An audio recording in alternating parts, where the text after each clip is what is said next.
And he spake many things unto them in parables, saying, Behold, a sower went forth to sow.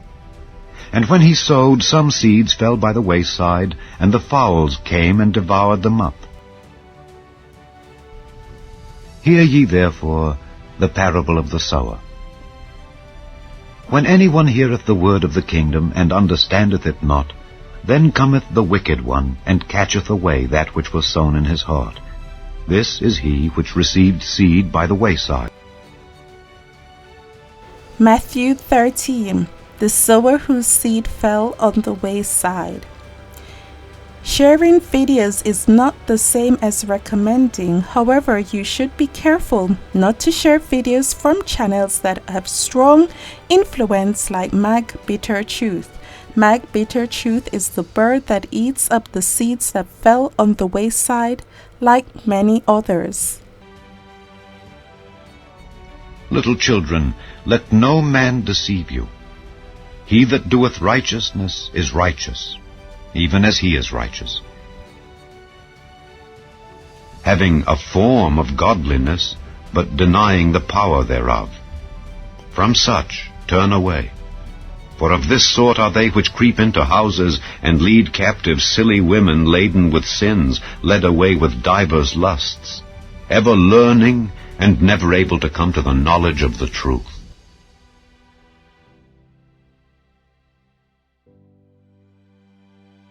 Let's get into this right here. Now, we go basically get down on this so-called biblical flood. Yeah, because, you know what I mean, there's a lot of people don't really get it as far as what's really going on.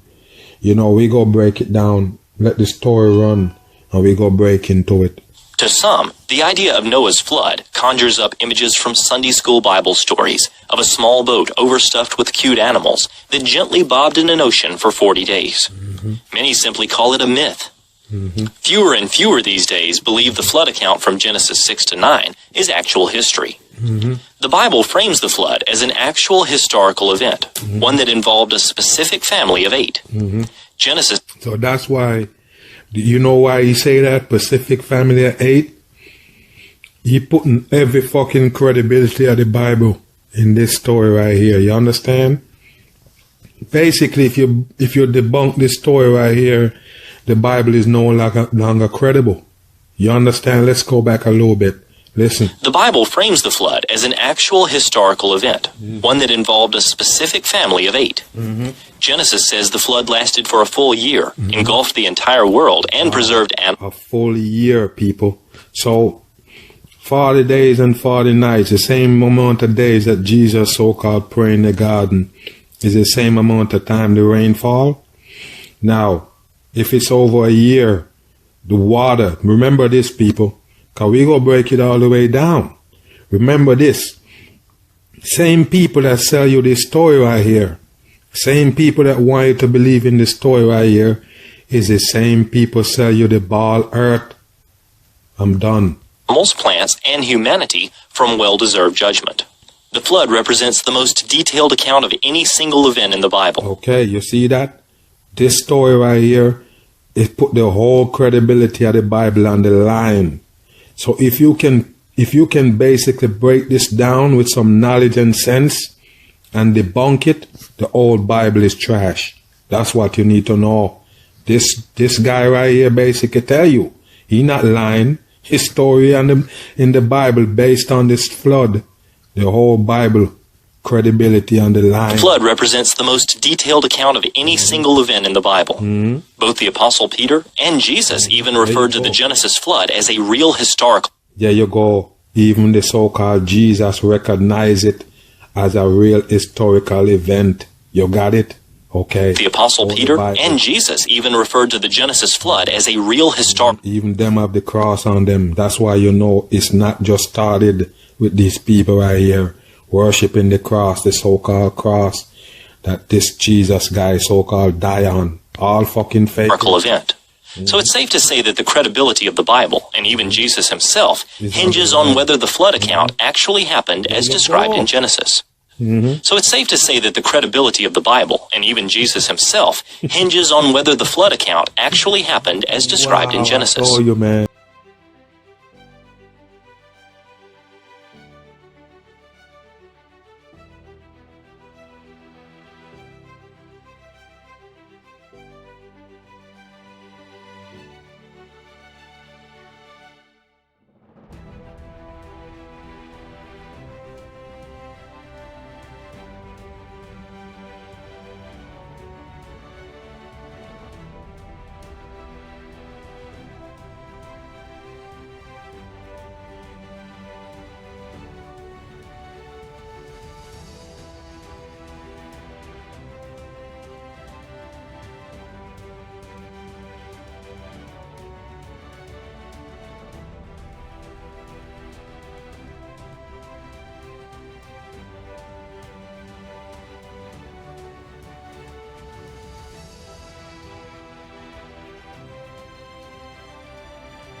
Here we have a video from the mine explorer in France, where he goes down into a mine with a lot of architecture that would seem to be on the surface, probably at the time of when this little city was around.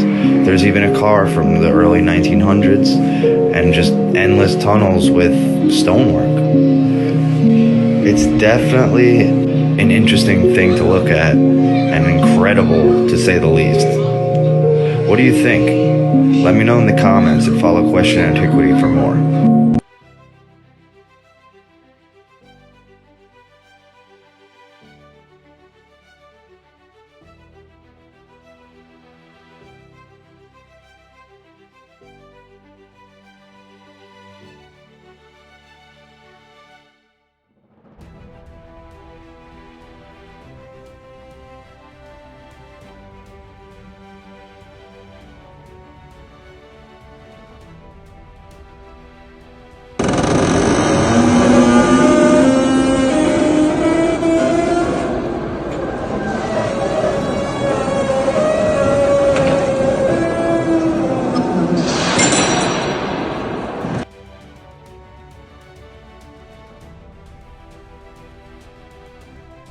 Residents are still digging out from the blast of heavy snow, wind, and ice, with slippery roads from Kentucky to Maine. And heavy rain in the Pacific Northwest have led to severe flooding and mudslides. And heavy rain in the Pacific Northwest have led to severe flooding and mudslides. This is soil liquefaction.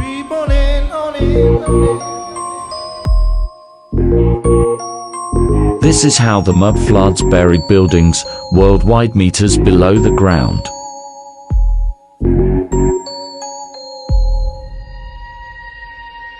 This is how the Tartarian Empire fell during the last reset mud flood.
But he that received seed into the good ground is he that heareth the word, and understandeth it, which also beareth fruit, and bringeth forth some 100-fold, some 60, some 30. Probably channels that know what they're going to talk about, have premeditated their thoughts, taking the anxiety out of a recording. I am not one of those creators, but I do have a few subjects picked out for us today. And most importantly, the subject will deal with the mud flood. Very grassroots in this community. One of the starting points for this rabbit hole. I hope you're all doing well. Thanks for joining me, and welcome.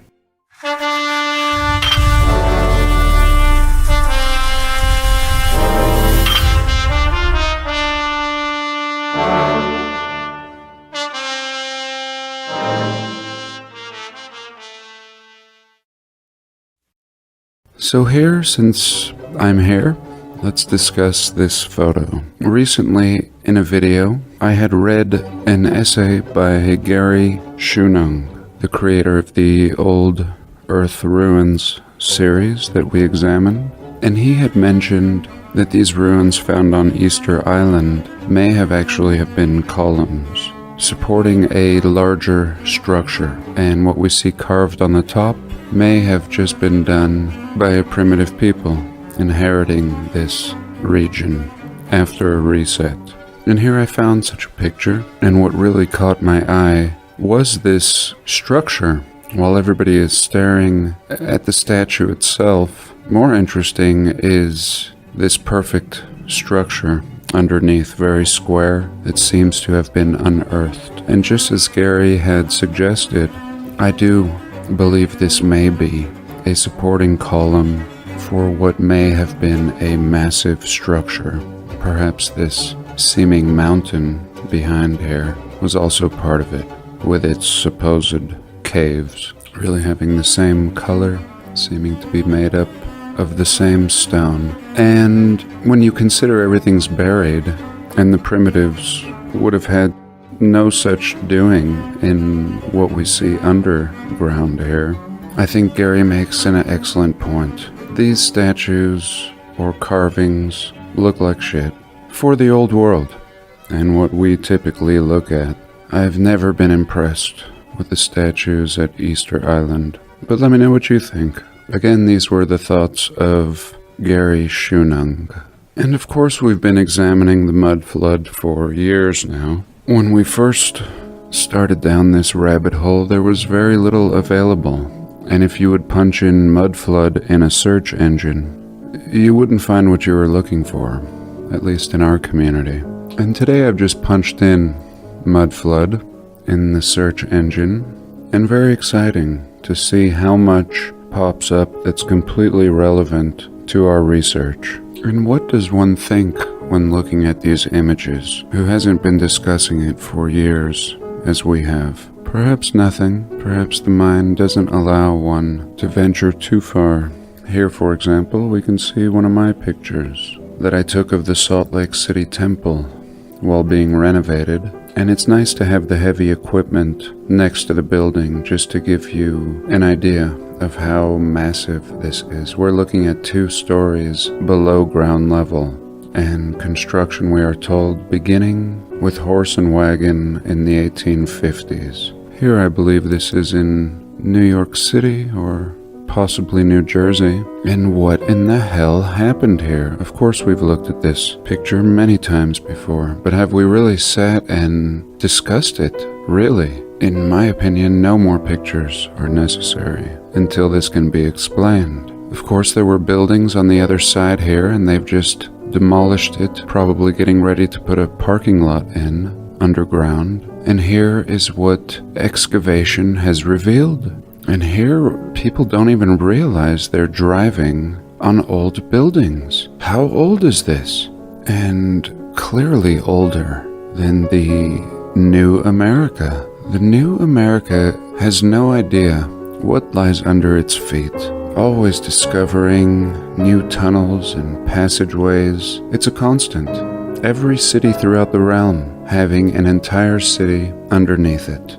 And it simply makes no sense. No good reason could be given. Again, these people in their apartments living on top of ancient buildings, bricked up windows, rotting metal, and this is the foundation. Many homes having crawl spaces, but oftentimes flooded with earth. And what explanation is given? None. Not here in America, not in Paris, not in Russia. Here we can see the Polytechnic Museum, brick with a weathered facade like it's been through hell, and much of the building underground. And I believe the Russians brought us the mud flood idea. And I believe it was this building that suddenly woke the people up in the alternative Russian history community. And once we saw it, we began to see it everywhere. The flood represents the most detailed account of any single event in the Bible. Okay, you see that? This story right here, it put the whole credibility of the Bible on the line. So if you can basically break this down with some knowledge and sense and debunk it, the old Bible is trash. That's what you need to know. This guy right here basically tell you, he not lying. His story in the Bible based on this flood, the whole Bible credibility on the line. I was looking for any construction information about this Polytechnic Museum, and there's very little. The origins of the museum go back to 1872, when they had an exhibition. Very similar story to the explanation for many of these wondrous buildings. An exhibition, a World's Fair, and even recently, in a past video, we examined a Russian communist fair that never really happened, but was completely built out. And this, in fact, was part of that. Here we can see the Polytechnic Museum, and Philip Druzinin made many videos on this subject, walking around the perimeter. And so, if they did build this in the 1870s, even though they don't even really tell us it was built, why did they bury the building several floors under, complete with windows? I mean, that's it. They build this, we're told, in the 1870s, and they build it like this? No, nobody builds a building like this and then buries it. Little arches with bricked up entryways. And again, this is exactly what we see in Salt Lake City. Almost the same scene, the heavy equipment and many floors buried, as we can see here. Why? Now it's not even a case of could they have built this? It's a case of why they have built like this. Why would you build entryways and windows only to block them off? And in some cases, we're not even told there is a building. And these, I think, lend to some of the best cases that we have had a civilization wipe out and been told nothing about it. There's no history for this building. There's no name or address, but here it is. Here you can see the scratch marks from an excavator, just trying to remove the dirt, just trying to make a hole, and then hitting brick at least 15 to 20 feet underground. And this is our reality. You can throw away every history book out there. This is bigger than an elephant in a room, and this is the mud flood. The mud flood is one of those generic terms we use, as with so many in this community. Such a new topic, we don't even have terms. And when we do have terms, they may not be the best, but we have an understanding again. Ultimately, what we're dealing with is the burial of a rather sophisticated civilization. I would say just as sophisticated, if not more, than our present society. Again, looking for construction of this Polytechnic Museum, we come back to its founding in 1872. And this is not a lie. This is more like it. Rather than telling us it was built partially underground, we're told it was found in 1872. After the first all-Russian technical exhibition, in 1871, the Moscow Council set aside 500,000 rubles to create a museum.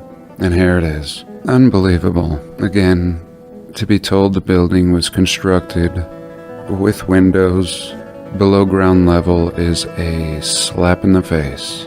And surely those in positions of power know this and are utilizing the bottom portion of this realm.